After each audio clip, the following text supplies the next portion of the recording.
And now, Chapter 31, Songs by the Gopis.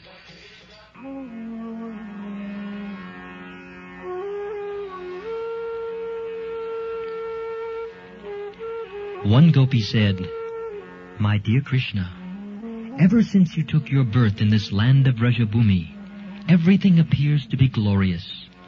The land of Vrindavan has become glorious, and it is as if the goddess of fortune is personally always existing here.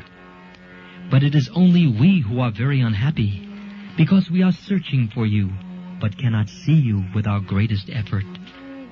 Our life is completely dependent upon you. Therefore, we request that you again come to us." Another gopi said, "My dear Krishna, you are the life and soul even of the lotus flower that grows on the water of the lakes, made transparent by the clear rains of autumn. Although the lotus flowers are so beautiful, without your glance, they fade away. Similarly, without you, we are also dying. Actually, we are neither your wives nor slaves. You never spent any money for us, yet we are simply attracted by your glance.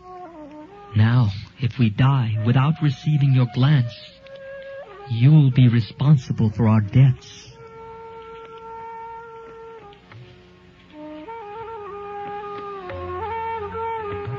Certainly the killing of women is a great sin, and if you do not come to see us and we die, you will suffer the reactions of sin.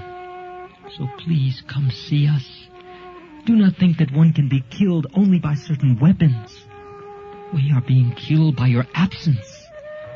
You should consider how you are responsible for killing women.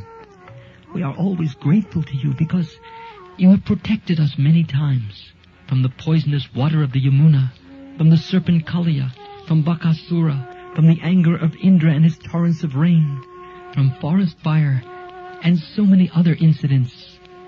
You are the greatest and most powerful of all.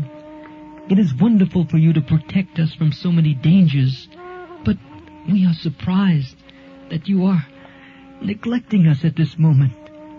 Dear Krishna, dear friend, we know very well that you are not actually the son of Mother Yashoda or the cowherd man Nanda Maharaj.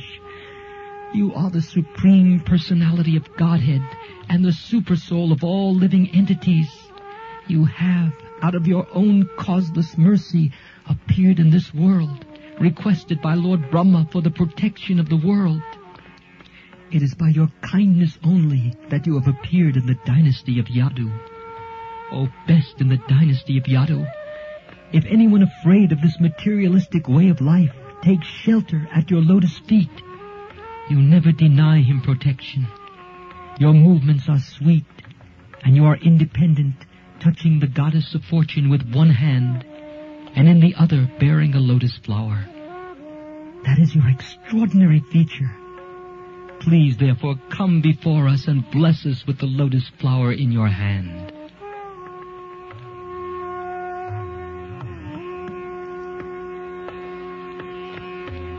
Dear Krishna, you are the killer of all the fears of the inhabitants of Vrindavan. You are the supremely powerful hero, and we know that you can kill the unnecessary pride of your devotee, as well as the pride of women like us, simply by your beautiful smile. We are simply your maidservants and slaves. Please, therefore, accept us by showing us your lotus-like beautiful face. Dear Krishna, actually we have become very lusty, having been touched by your lotus feet. Your lotus feet certainly kill all kinds of sinful activities of devotees who have taken shelter there. You are so kind that even the ordinary animals take shelter under your lotus feet. Your lotus feet are also the residence of the goddess of fortune, yet you dance on the head of the Kaliya serpent with them. Now we are requesting you to kindly place your lotus feet on our breasts and pacify our lusty desires to touch you.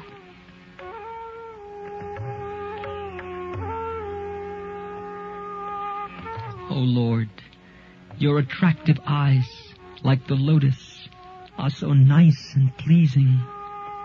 Your sweet words are so fascinating that they please even the greatest scholars, who also become attracted to you. We are also attracted by your speaking and by the beauty of your face and eyes. Please, therefore, satisfy us by your nectarine kisses. Dear Lord, words spoken by you or words describing your activities are full of nectar.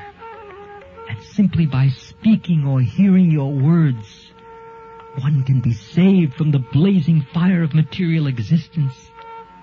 Great demigods like Lord Brahma and Lord Shiva are always engaged in chanting the glories of your words. They do so to eradicate the sinful activities of all living entities in the material world.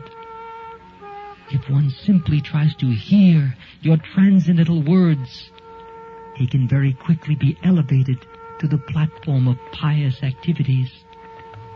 For the Vaishnavas, your words give transcendental pleasure, and saintly persons who are engaged in distributing your transcendental message all over the world are first-class charitable persons. This was confirmed by Rupa Goswami also, when he addressed Lord Chaitanya as the most munificent incarnation, because Lord Chaitanya distributed the words of Krishna and love of Krishna free of charge all over the world.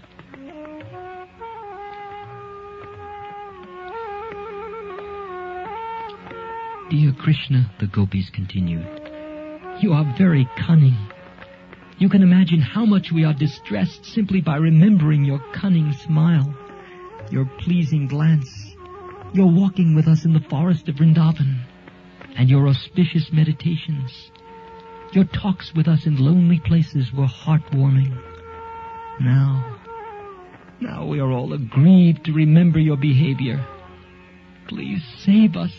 Dear Krishna, certainly you know how much we are saddened when you go out of Vrindavan village to tend the cows in the forest. How we are afflicted simply to think that your soft lotus feet are being pricked by the dry grass and the tiny stones in the forest. We are so attached to you that we always think simply of your lotus feet.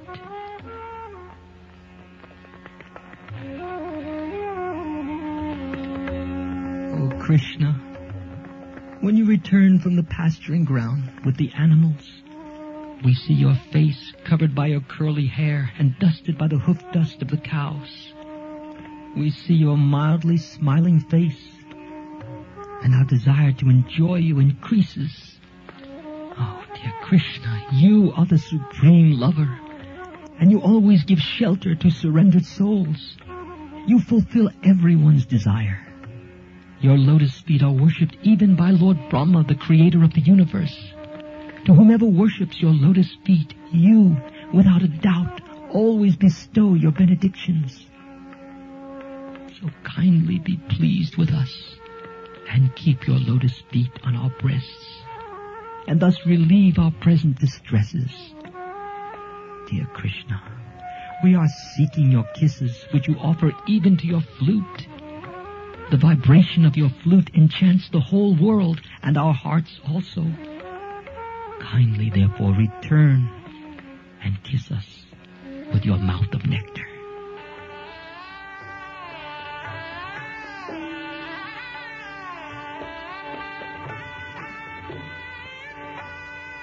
When Lord Krishna finally reappeared and assembled with the gopis, he looked very beautiful, just befitting a person with all kinds of opulences.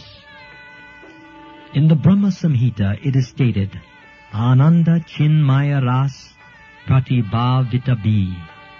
Krishna alone is not particularly beautiful, but when his energy, especially his pleasure energy, represented by Radharani, expands, he looks very magnificent. The Mayavad conception of the perfection of the Absolute Truth without potency is due to insufficient knowledge.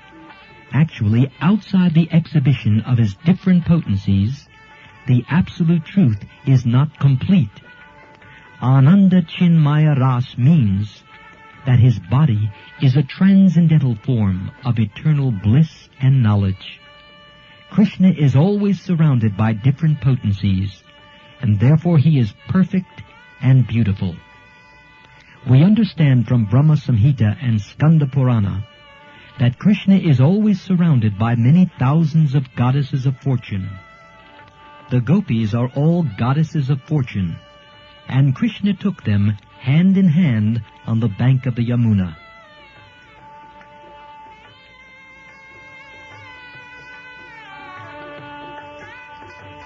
It is said in the Skanda Purana that out of many thousands of gopis, 16,000 are predominant. Out of those 16,000, 108 gopis are especially prominent. And out of 108 gopis, 8 gopis are still more prominent. Out of 8 gopis, Radharani and Chandravali are prominent. And out of these 2 gopis, Radharani is the most prominent. When Krishna entered the forest on the bank of the Yamuna, the moonlight dissipated the surrounding darkness. Due to the season, flowers like the kunda and kadamba were blooming, and a gentle breeze was carrying their aroma. Due to the aroma, the bees were also flying in the breeze, thinking that the aroma was honey.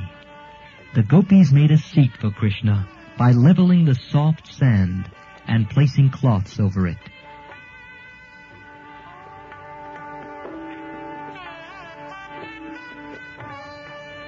The gopis who were gathered there were mostly all followers of the Vedas.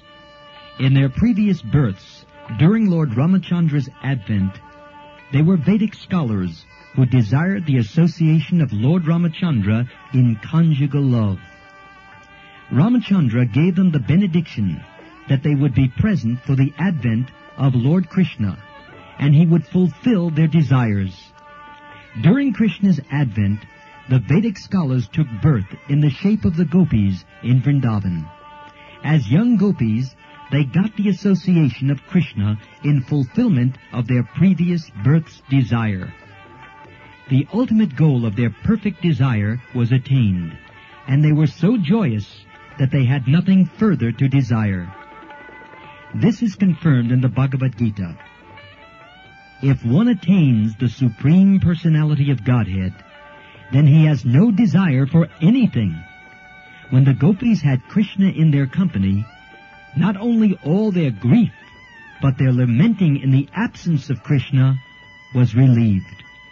They felt they had no desire to be fulfilled. Fully satisfied in the company of Krishna, they spread their cloths on the ground. These garments were made of fine linen and smeared with the red kumkum which decorated their breasts. With great care, they spread a sitting place for Krishna. Krishna was their life and soul, and they created a very comfortable seat for him.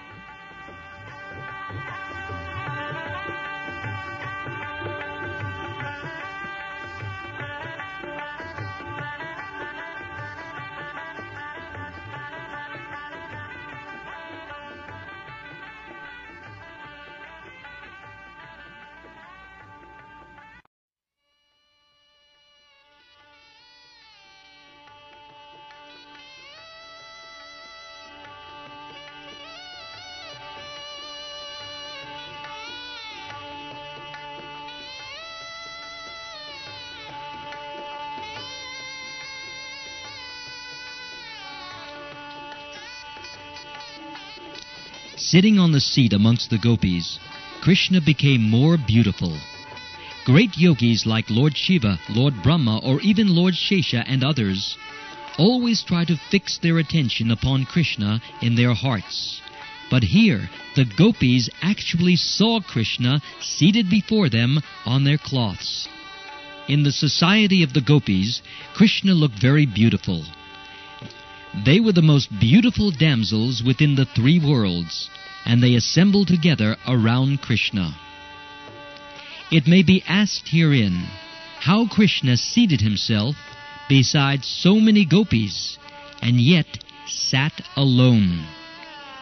There is a significant word in this verse, Ishvara. As it is stated in the Bhagavad Gita, Ishvara Sarva Bhutanam. Ishvara refers to the Supreme Lord as the Supersoul seated in everyone's heart. Krishna also manifested this potency of expansion as Paramatma in this gathering with the gopis.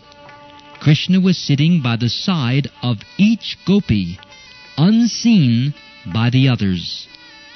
Krishna was so kind to the gopis that instead of sitting in their hearts to be appreciated in yogic meditation, he seated himself by their sides. By seating himself outside, he showed special favor to the gopis, who were the selected beauties of all creation.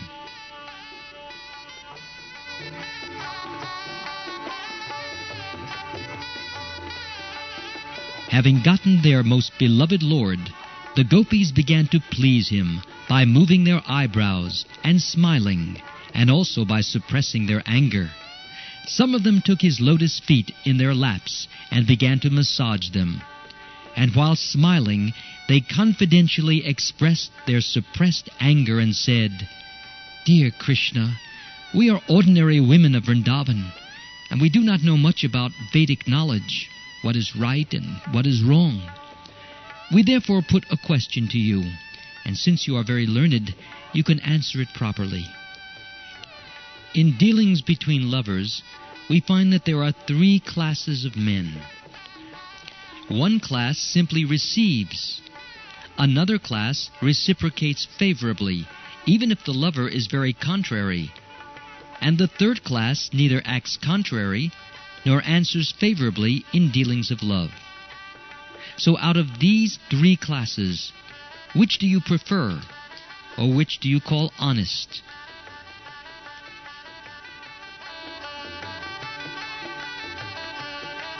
In answer, Krishna said, "My dear friends, persons who simply reciprocate the loving dealings of the other party are just like merchants. They give in loving affairs as much as they get from the other party. Practically, there is no question of love. It is simply business dealing, and it is self-interested or self-centered. Better the second class of men who love in spite of the opposite party's contrariness. Even those without a tinge of loving affairs are better than the merchants. Sincere love can be seen when the father and mother love their children in spite of their children's neglect. The third class neither reciprocates nor neglects. They can be further divided into 2 classes. One is self-satisfied, who do not require anyone's love. They are called Atmaram, which means they are absorbed in the thought of the Supreme Personality of Godhead, and so do not care whether one loves them or not. But another class are ungrateful men. They are called callous. The men in this group revolt against superior persons. For instance, a son, in spite of receiving all kinds of things from the loving parents, may be callous and not reciprocate. Those in this class are generally known as Guru Druha, which means they receive favors from the parents or the spiritual master and yet neglect them.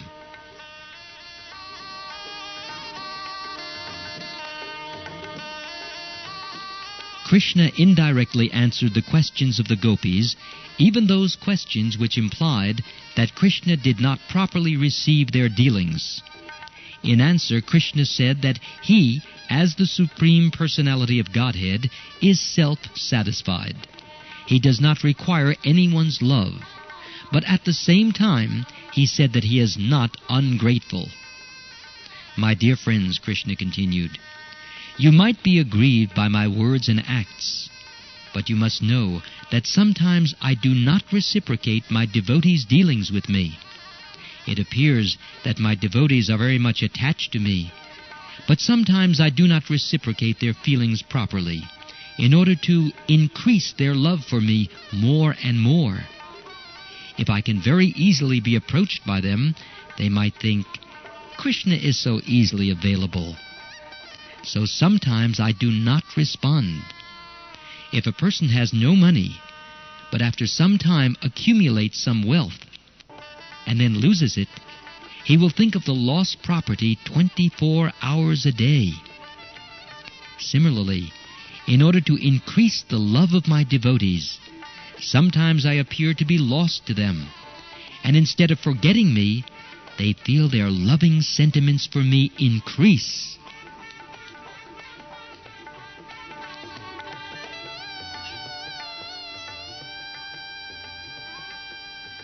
My dear friends, do not think for a moment that I have been dealing with you just like ordinary devotees.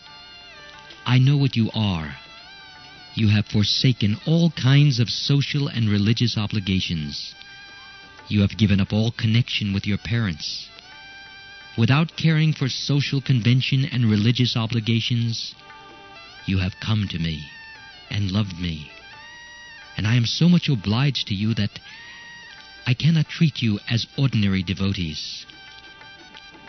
Do not think that I was away from you. I was near to you. I was simply seeing how much you were anxious for me in my absence. So please, do not try to find fault with me. Because you consider me so dear to you, kindly excuse me if I have done anything wrong. I cannot repay your continual love for me, even throughout the lifetimes of the demigods in the heavenly planets.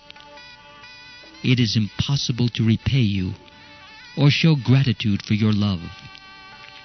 Therefore, please be satisfied by your own pious activities. You have displayed exemplary attraction for me, overcoming the greatest difficulties arising from family connections. Please be satisfied with your highly exemplary character, for it is not possible for me to repay your debt.